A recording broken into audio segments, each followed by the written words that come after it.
The project was started in 2014-2015 when we got support from the Mixita.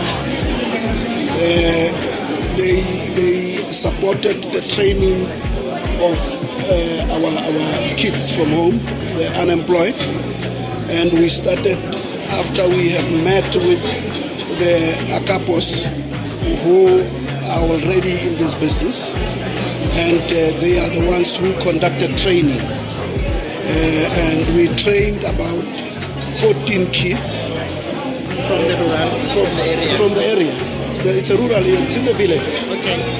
And after training, we released them hoping that they would find some space within the jewelry industry, and unfortunately they couldn't.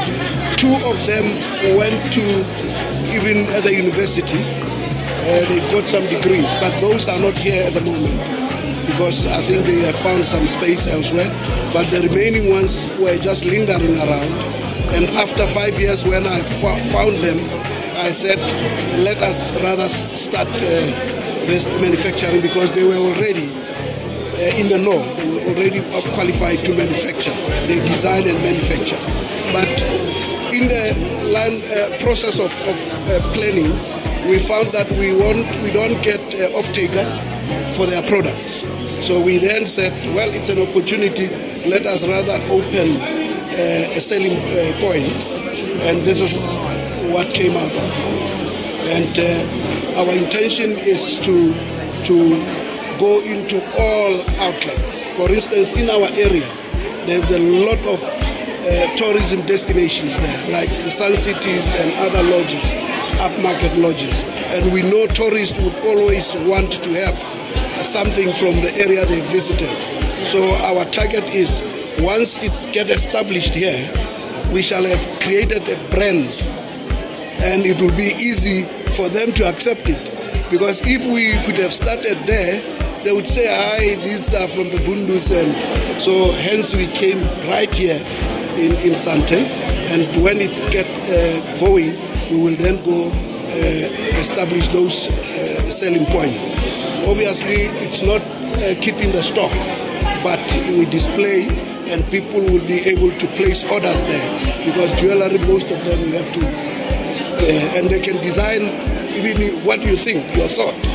You can give them what you want to see, and they will design it for you.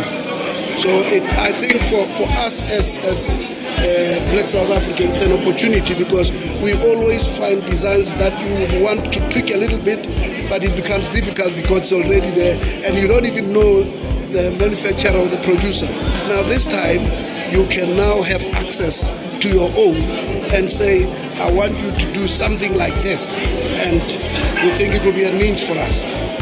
Thank you. The Department of Education in the schools within the community, you have developed some young people to carry on this tradition. It's entrepreneurship. Has the Department of Education picked up on the work that you've done, and what are they doing to include subjects such as mining, but for earlier child development?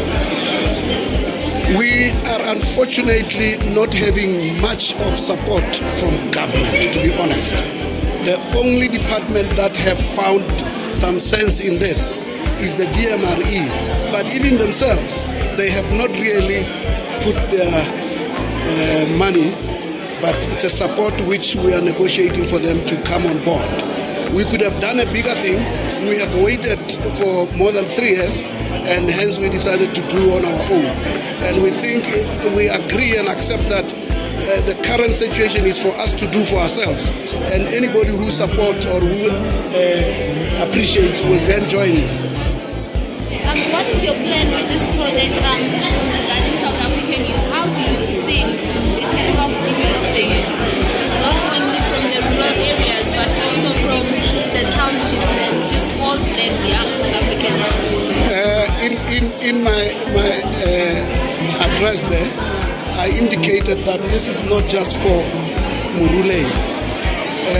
And I deliberately put on this thing because I'm the Deputy President of Contralesa nationally. So I have got access to all the rural communities. Obviously, we have to first create a pilot which we can then redo into other areas, and people will at least be assured that we will produce.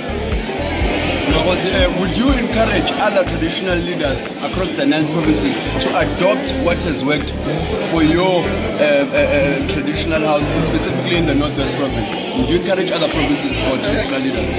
Absolutely, that we have to really ensure that our leadership see this economic emancipation in a different way. We don't have to wait. Like you heard Dibanye Jewellers there saying, today everybody they are waiting for a tender and all that. We need to be creative and innovative. And this is the only way we can change our economic setup in South Africa. Thank you very much. Thank you so much.